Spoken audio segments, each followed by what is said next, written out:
kunaandaliwa chakula, lazima walete maji tukaweze kunawa. Si ndio? Utaanza kukula bila kunawa. Hivyo ndivyo maandalizi ambayo imefanyika mahali hapa. Asante kwa kiongozi wa intercessory kwa kuweza kufanya watu wa Mungu kunawa mikono ndiposa waingie katika chakula cha asubuhi. Haleluya. Bwana Yesu asifiwe. Kwa majina yangu naitwa binti wa Ibrahimu Pauline Wasilwa.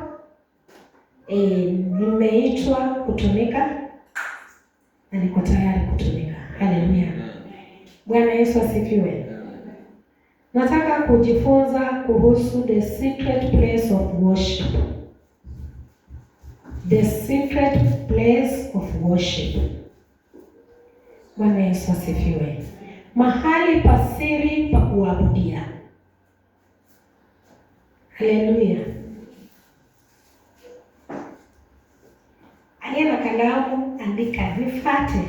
Takuwa mwalimu. Kalamu na kuanga pastor teacher. Sawa, wakati ikifika, neema ikifika hapo ya pastor itakuwa. Bwana Yesu asifiwe. Na kama neema itatiririka ya walimu, nashukuru Mungu. Haleluya. Bwana Yesu asifiwe. The secret place of worship. Tunapata kwa 1 Samuel 22 verse 1 to 2. Bwana Yesu asifiwe. That secret place of worship in another language or Greek language inaitwa Adla. Bwana Yesu asifiwe. Inaitwa Adla. Inamaanisha mahali pa watu kuokolewa. Bwana Yesu asifiwe. Mahali ambapo watu wanaokolewa. Haleluya. Adlam is a secret place of worship. When you go in a secret place to worship or in a secret place, you need to be in refugees. Bwana Yesu asifiwe. Mungu akakuokoe ama mtu akakuokoe. Unaweza jificha mahali pasiri ili Mungu akaweze kukuokoa ama mtu akaweze kukuokoa. Mahali pasiri unapojificha ni mtu umeona kuna hatari mbele yako. Bwana Yesu asifiwe. Kuna hatari mbele yako ama maadui wamekufuata ili wewe unakimbilia mahali pa kujificha, mahali fiche. Bwana Yesu asifiwe. Na unapokimbia mahali fiche, hapo mahali hata kupumua kunakuwa shida. Si ndio? Bwana Yesu asifiwe. Hapo mahali akili yako ina run tu kwa Mungu. Si ndio? Unapata tu Mungu niokoe. Ukikaa mahali pale ndani mwako, uko unasema tu Mungu niokoe. Unahema, unafikiria, ukipumua unafikiria kuna mtu anakusikia huko. Roho ikidunda unafikiria kuna mtu anasikia roho yako ikidunda. Lakini kuna tu mtu mmoja anayeokoa mahali pale. Ukifika katika situation kama hiyo. Haleluya. Huyo mtu tu ni Mungu. Bwana Yesu asifiwe. Tunataka kusoma hili neno ili tukaweze kujua hili neno ni nani huyu aliyekimbilia mahali pasiri. Bwana Yesu asifiwe. Niweke Kiswahili kila mtu aelewe.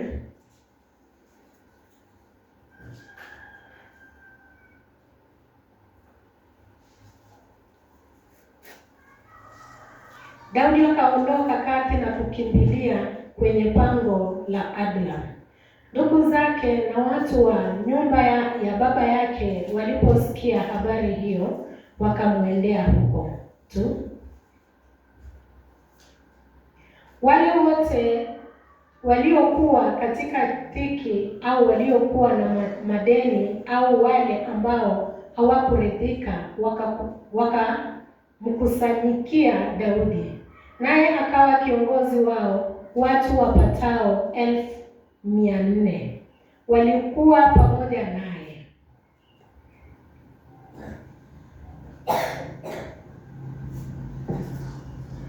Kutoka huko Daudi akaenda Mispa huko Moab na kumwambia mfalme wa Moab, naomba uwaruhusu baba yangu na mama yangu waje kukaa nawe mpaka nijue ni nini Mungu atakacho nifanyia. Bwana Yesu asifiwe. Bwana Yesu asifiwe. Huyu alikuwa ni Daudi. Mnaelewa story ya Daudi na Sauli. Bwana Yesu asifiwe. Daudi alikuwa anakimbia Sauli.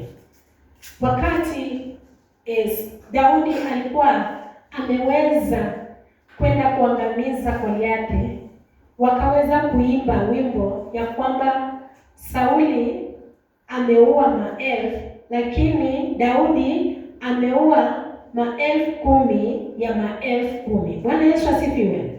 Hiyo kitu ikamgonga Sauli, na Biblia inatuambia ya kwamba roho wa Mungu akamtoka na roho mbaya ikamuingia. Bwana Yesu asifiwe. Wakati ilimuingia, alianza kutafuta Daudi kumuua. Bwana Yesu asifiwe. Daudi akawa anakimbia akijificha, lakini hakuweza kuokolewa kwa mikono ya wanadamu. Aliona ni heri akaweza kukimbilia mahali ambapo panaitwa Adullam. Bwana Yesu asifiwe. Pango la siri. Haleluya. Akakimbilia mahali pale. Na watu wote waliosikia, ndugu zake waliosikia ya kwamba Daudi amekimbilia katika pango la Adullam, waliweza kumfuata. Na inasemekana ya kwamba wale waliomfuata waliokuwa na dhiki, waliokuwa na madeni, na waliokuwa na shida mbalimbali. Bwana Yesu asifiwe. Bwana asifiwe. Watu wangapi walimfuata? Waliokuwa na dhiki, waliokuwa na madeni, na waliokuwa na shida mbalimbali. Bwana Yesu asifiwe. Hao walimfuata Daudi katika pango la Adullam, ama pango la siri, mahali pa siri. Bwana Yesu asifiwe. Walipokimbia kule, hawakukaa mahali pale bure. Walikuwa wanamuita Mungu wa Israeli. Bwana Yesu asifiwe. Walikuwa wanamuita Mungu wa Israeli ili akaweze kuwaokoa. Aliyeokoa baba zao awaokoe na hao. Bwana Yesu asifiwe. Daudi aliweza kumwomba Mungu. Alijificha katika hilo pango ili akaweze kumwomba nani? Mungu. Hakwenda kule amuombe baba yake. Hakwenda kule aite ndugu zake wakuja wamsaidie. Hapana. Alienda kule kuabudu. Na wakati alimwabudu Mungu huyu aliye wa kweli, Mungu aliwaleta watu. Bwana Yesu asifiwe. Mungu aliwaleta watu ambao pia hawana amani kama yeye, wakaingia katika pango hilo na wakaweza kuomba. Bwana Yesu asifiwe. Aliyekuwa mtu mmoja, Mungu akamuongezea watu 400,000. Bwana Yesu asifiwe. Bwana asifiwe. Pango la Adullam inamaanisha ni mahali pa kuabudia. Hili ambalo tumekaa ni pango la Adullam. Bwana Yesu asifiwe. The secret place of worship. Hakuna mahali pa siri utaenda uabudu na amani kama sio kanisani. Bwana Yesu asifiwe. Bwana asifiwe. Nitaniwea radhi, niko na homa. Hata ni Mungu tu amefungua sauti yangu leo. Maana sijakuwa na sauti kwa wiki nzima. Bwana Yesu asifiwe. Mahali tu pasiri ambapo nakimbilia na upata amani ya moyo ni kanisani. Bwana Yesu asifiwe. Kanisa, madhabahu. Na sio tu madhabahu ya kweli. Haleluya. Madhabahu yanayomwabudu Mungu kwa roho na kweli. Bwana Yesu asifiwe. Wakati unakimbia katika madhabahu kumwabudu Mungu, pengine umepitia katika hali shida. Bwana Yesu asifiwe. Watu wengi wa raha hawawezi ingia kanisani kumwabudu Mungu. Bwana Yesu asifiwe. Bwana asifiwe. Kuna watu huku nje saa hii wanakunywa pombe, wako kwa starehe zao, wengine wamefungua biashara zao. Kwa nini? Wana raha, hawana shida. Hao hawawezi kukimbilia katika pango la adla. Hawawezi kukimbilia mahali pasiri, the secret place. No. Wanajua ya kwamba wako na kila kitu. Bwana Yesu asifiwe. Kuna watu huku nje Bwana amewabariki, wanabadilisha magari, lakini saa hii wako kwa baa. Wameingia. Hiyo ndio mahali pao pasiri. Lakini wewe kuna kitu kinakusukuma ili ukaweze kuingia katika pango la adla. Bwana Yesu asifiwe. Ili umtukuze huyo Mungu. Hata kuna mtu akiingia kama ile session imeisha, anasikia tu aje mwabudu. Mwingine akiingia kama praise and worship imeisha, anaona tu nimepoteza. Bwana Yesu asifiwe. Maana Mungu hushuka wakati ule anaabudu. Bwana Yesu asifiwe. Mwingine akiingia tu first teaching zikiisha, anaona tu nimepoteza. Hata sasa nimeenda nini kanisani. Bwana Yesu asifiwe. Kwa ajili kuna kitu utapokea kutoka mahali pale. Daudi alikuwa na hao watu katika pango. Na hawakuwa tu wanakaa wakipiga story. Walikuwa wanakaa wakiabudu. Walikuwa wanamtukuza Mungu. Walikuwa wanamuinua Mungu. Walikuwa wanamsifu Mungu. Na walikuwa wanamuomba Mungu. Haleluya. Bwana Yesu asifiwe.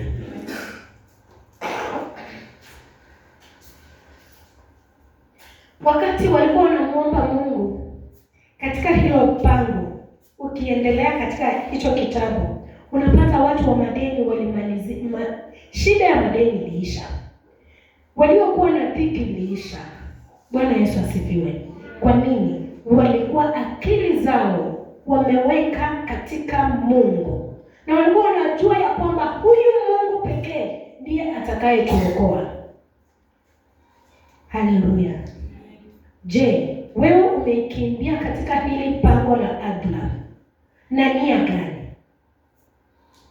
Umekuja tu ni kwa ajili ya Jumapili, watu wasikuone kama umekaa nyumbani? Umekuja tu ni kwa ajili ni Jumapili, bishop na bishop wasiweze kukosa kukuona, ama washirika wakuone ili siku utakayopata shida watasimama na wewe? Umekuja uonyeshe jinsi wewe ni mshupavu kwa kufaa, ama umekuja kumwabudu Mungu? Kuna lengo gani imekusukuma wewe? Bwana Yesu asifiwe. Unapoenda kanisani kuwa na lengo. Haleluya. Unapokuwa na lengo ya kumwabudu Mungu, Mungu atakujibu kwa wakati. Bwana Yesu asifiwe. Hiyo Sunday ya chini hiyo nilisukuma niingie kwa pango la adla, mahali pasiri kabisa. Na nikawa nikaenda kule Calvary. Bwana Yesu asifiwe. Kulikuwa na kitu kilikuwa kinanikula. Na nikaenda na hiyo lengo. Bwana Yesu asifiwe.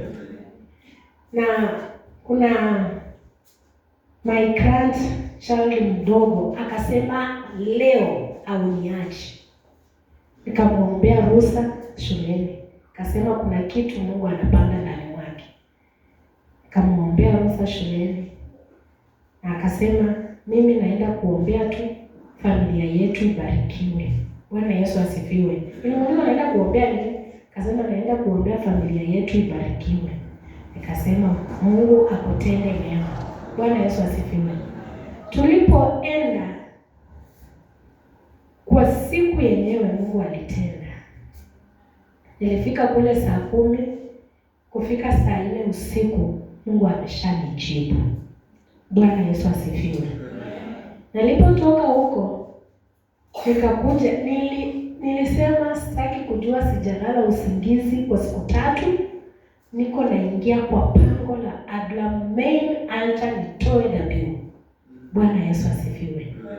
Na nikaingia mara hapa. Nataka kuambia mahali pasiri vile pana nguvu. Bwana Yesu asifiwe. My son alikuwa amepata kazi. Anafanya kazi ya over 40,000. Lakini mwanangu akipata mshahara alikuwa anipei.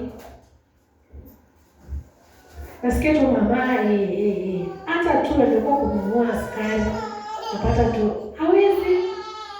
Na tulikuwa tumeomba na wapendwa, lakini ilikuwa imeshindikana.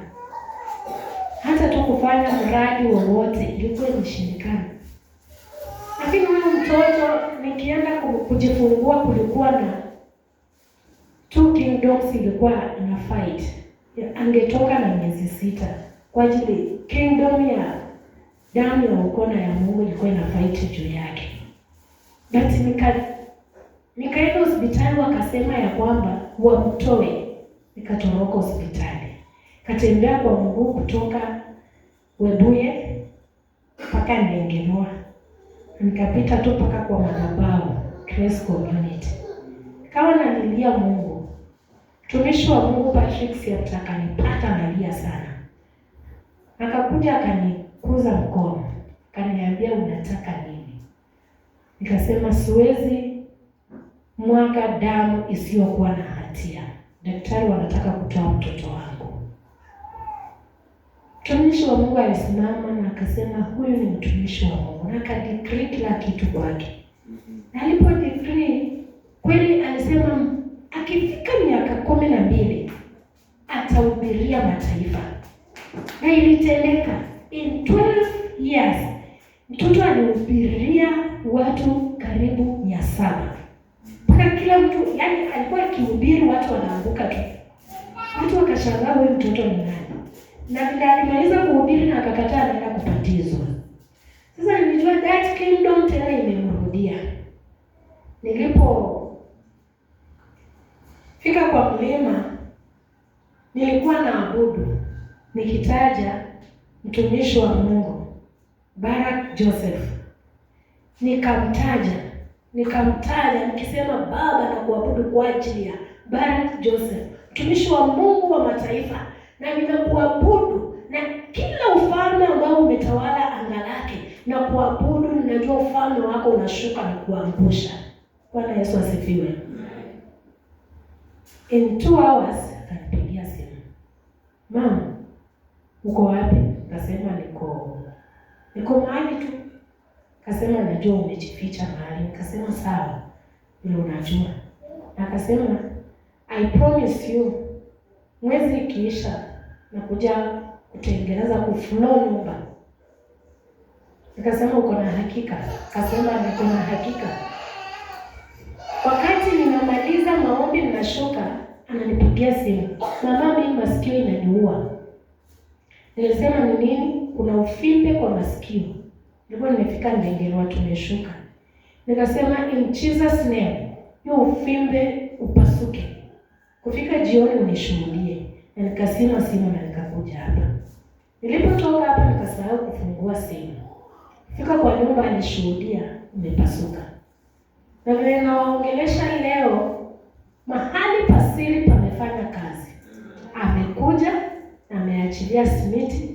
Anasema akirudi anakuja kutengeneza nyumba. Amen. Bwana Yesu asifiwe. Si kwenda kukemea mapepo. I just go and worship God. Bwana Yesu asifiwe. Nilikuwa na worship. Nasema Baba na kuabudu kwa ajili tu ya mtumishi wako Joseph Baraka, na kuabudu kwa ajili yake. Ninajua ya kwamba ufalme ambao uko juu ya anga lake unashusha ufalme wako na unaangusha. Ninakuabudu. Na nilikuwa ninainama nikiinuka. Nasema Baba, nataka kuona utukufu mwingine kwa ajili yako. Bwana Yesu asifiwe. I thank God, utukufu mwingine nimeuona. Bwana Yesu asifiwe. Na vile tu amekimbia, waliniita kwa Holy Gate, huwa akicheza bass guitar na keyboard, na kuna ali mkwana amekuja huko, sasa wamemwita amchezee. Bwana Yesu asifiwe. Bora tungekuwa na yeye